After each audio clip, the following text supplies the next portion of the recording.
نحمده ونصلي على رسوله الكريم اما بعد فاعوذ بالله من الشيطان الرجيم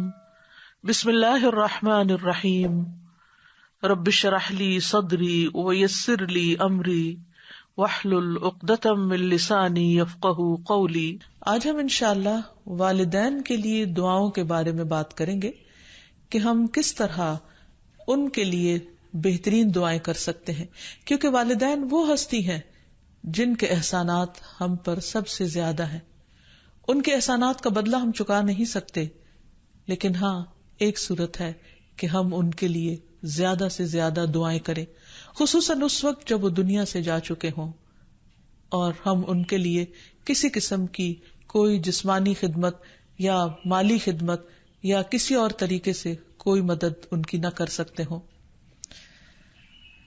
اللہ سبحانہ وتعالیٰ کو دعا کرنا بہت پسند ہے۔ اللہ تعالیٰ فرماتے ہیں وَقَالَ رَبُّكُمُ ادْعُونِي أَسْتَجِبْ لَكُمْ، اور تمہارے رب نے فرمایا کہ مجھ سے دعا کرو، میں تمہاری دعا قبول کروں گا۔ تو اللہ سبحانہ وتعالیٰ نے خود ہمیں حکم دیا ہے کہ مجھ سے مانگو، تو ہمیں اللہ سبحانہ وتعالیٰ کی اطاعت کرتے ہوئے مانگتے رہنا چاہیے۔ اور ویسے بھی ایک اور آیت میں آتا ہے کہ وَإِذَا سَأَلَكَ عِبَادِي عَنِّي فَإِنِّي قَرِيبٌ أُجِيبُ دَعْوَةَ الدَّاعِ إِذَا دَعَانِ فَلْيَسْتَجِيبُوا لِي وَلْيُؤْمِنُوا بِي لَعَلَّهُمْ يَرْشُدُونَ۔ وَإِذَا سَأَلَكَ عِبَادِي عَنِّي، اور جب آپ سے میرے بندے میرے بارے میں پوچھیں، یعنی اللہ سبحانہ وتعالیٰ کے بارے میں کہ ہمارا رب کہاں ہے، ہم اس سے کیسے دعا کریں، تو آپ ان کو بتائیے فَإِنِّي قَرِيبٌ، میں تو قریب ہوں، بہت قریب، دور نہیں ہوں، بیچ میں کسی اور کو لانے کی ضرورت ہی نہیں، سب سے زیادہ تو میں ہی تمہارے قریب ہوں۔ اجیب دعوت الداعی اذا دعانی، میں پکارنے والے کی پکار کا جواب دیتا ہوں جب بھی وہ مجھے پکارتا ہے، دن کو پکارتا ہے یا رات کو پکارتا ہے، غم میں پکارتا ہے یا غصے میں پکارتا ہے، بھوک میں پکارتا ہے یا بیماری میں پکارتا ہے، جب بھی پکارتا ہے میں اس کی پکار سنتا ہوں۔ تب اس کو کیا چاہیے کہ فَلْيَسْتَجِيبُوا لِي، چاہیے کہ وہ بھی میری بات مانے، یعنی اگر وہ چاہتے ہیں کہ ان کی دعائیں سنی جائیں تو انہیں میری اطاعت کرنی چاہیے۔ وَلْيُؤْمِنُوا بِي، اور چاہیے کہ مجھ پر ایمان لائیں، مجھ پر اعتماد کریں، مجھے اپنا رب مان لیں۔ لَعَلَّهُمْ يَرْشُدُونَ، شاید کہ وہ سیدھی راہ پائیں، ان کو صحیح راستہ مل جائے۔ ہوتا یہ ہے کہ جب انسان کی زندگی میں کوئی مشکل آتی ہے تو اس کے پیچھے کوئی مقصد ہوتا ہے، کوئی حکمت ہوتی ہے۔ اللہ سبحانہ وتعالیٰ اپنے بندے کو اپنے اور قریب کرنا چاہتا ہے، اس لیے وہ اس کو کسی نہ کسی ایسے دکھ، تکلیف یا پریشانی میں مبتلا کر دیتا ہے تاکہ بندہ اپنے رب کی طرف رجوع کرے، اس مشکل پر صبر کر کے اجر پائے، اللہ تعالیٰ کی طرف رجوع کر کے اور زیادہ دعا مانگے، کیونکہ دعا عبادت ہے، الدعاء هو العبادہ،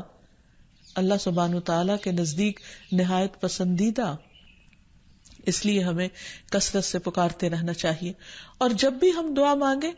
تو اس سے پہلے اللہ تعالیٰ کی حمد و ثنا ضرور بیان کریں۔ ایک حدیث میں آتا ہے، عبداللہ بن مسعود رضی اللہ عنہ کہتے ہیں کہ میں نماز پڑھ رہا تھا اور نبی صلی اللہ علیہ وسلم، ابو بکر اور عمر ایک ساتھ تھے۔ جب میں بیٹھا تو اللہ تعالیٰ کی حمد و ثنا بیان کی،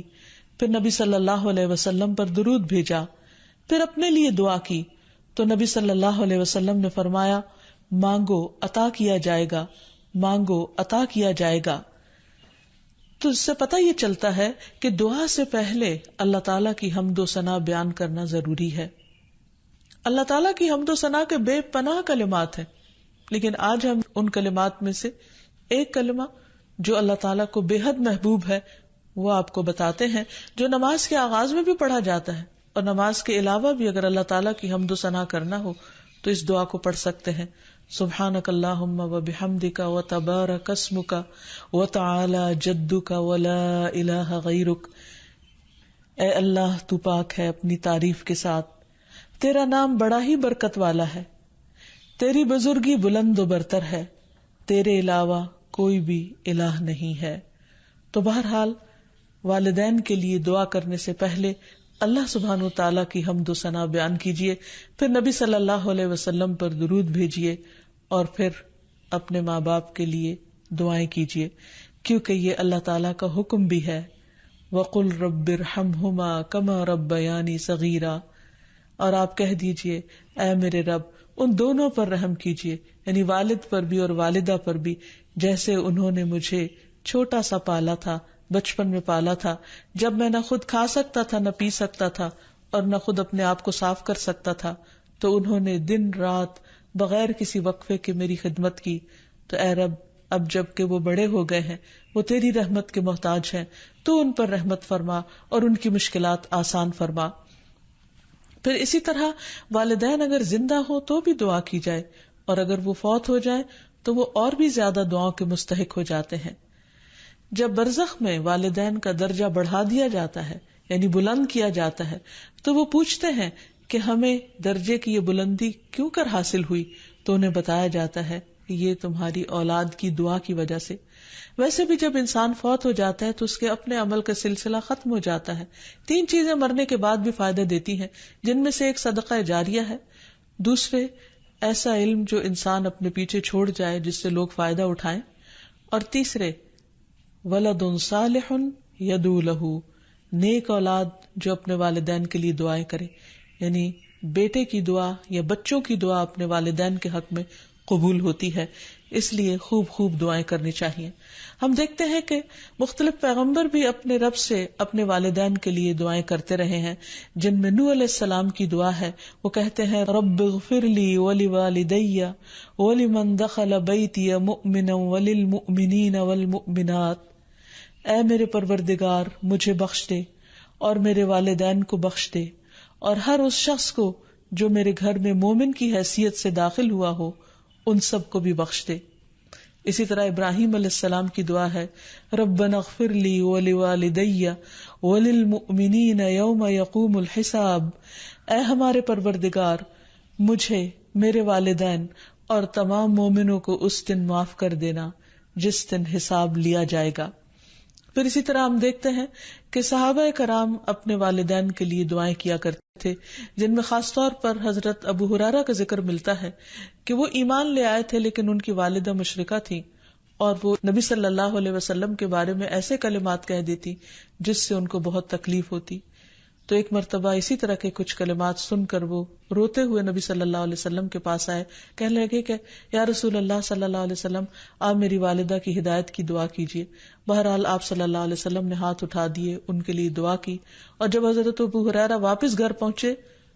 تو ان کی والدہ اسلام قبول کر چکی تھی. حقیقت یہ ہے کہ والدین کے لیے خود بھی دعا کرنی چاہیے اور دوسروں سے بھی دعا کی درخواست کرنی چاہیے. پھر اسی طرح ہم دیکھتے ہیں کہ ایک مرتبہ ابو ہریرہ جب اپنے وطن پہنچے تو بڑی اونچی آواز میں کہا اماں جان السلام علیکی ورحمۃ اللہ وبرکاتہ.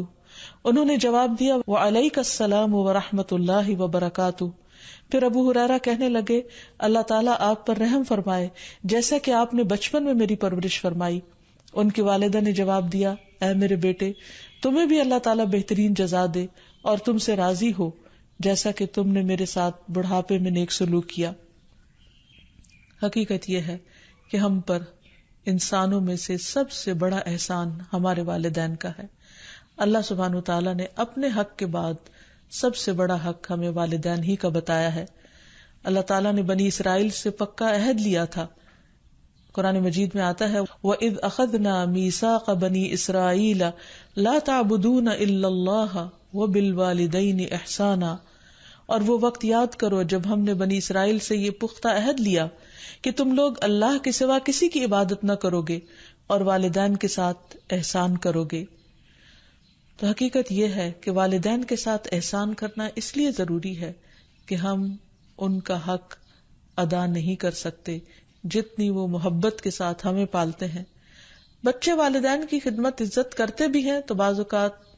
مشکل میں پڑ کر بد دلی کے ساتھ، اس محبت کے ساتھ نہیں جو والدین کی محبت اپنی اولاد کے لیے ہوتی ہے، اور وہ ہر کام خوشی خوشی کرتے ہیں.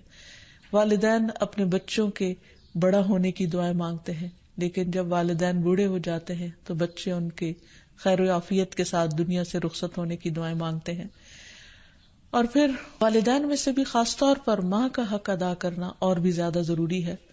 کیونکہ باپ کے مقابلے میں بچے کی پیدائش، تعلیم اور تربیت میں ماں کا حصہ اور ہاتھ زیادہ ہوتا ہے، وہ تکلیفیں بھی زیادہ اٹھاتی ہے. اور والدین کے لیے دعائیں کرنے کے ساتھ ساتھ ان کے ساتھ ادب اور احترام کا سلوک بھی کرنا چاہیے، خواہ وہ مسلمان نہ بھی ہوں، خواہ وہ اللہ تعالیٰ کے فرما بردار نہ بھی ہوں. اس سلسلے میں ہم دیکھتے ہیں کہ حضرت اسما کی والدہ ان کے پاس آئیں جو کہ ابھی اسلام قبول نہیں کی تھی، تو وہ نبی صلی اللہ علیہ وسلم کی خدمت میں حاضر ہوئی اور پوچھا کہ میری والدہ میرے پاس آئی ہیں اور بہت رغبت کے ساتھ مجھ سے ملنا چاہتی ہیں، تو کیا میں ان سے مل سکتی ہوں، ان کی مدد کر سکتی ہوں؟ تو آپ نے فرمایا تھا صلی امکی، تم اپنی ماں کے ساتھ صلہ رحمی کرو. اس بارے میں اللہ سبحانہ وتعالیٰ قرآن مجید میں بھی حکم دیتے ہیں کہ اگر وَإِن جَاهَدَاكَ عَلَىٰ أَن تُشْرِكَ بِي مَا لَيْسَ لَكَ بِهِ عِلْمٌ فَلَا تُطِعْهُمَا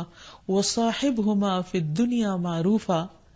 کہ اگر وہ تجھ پر دباؤ ڈالیں کہ تو میرے ساتھ کسی ایسی چیز کو شریک بنائے جس کا تجھے کچھ علم نہیں، تو تم ان کا کہنا نہ ماننا، البتہ دنیاوی معاملات میں ان کے ساتھ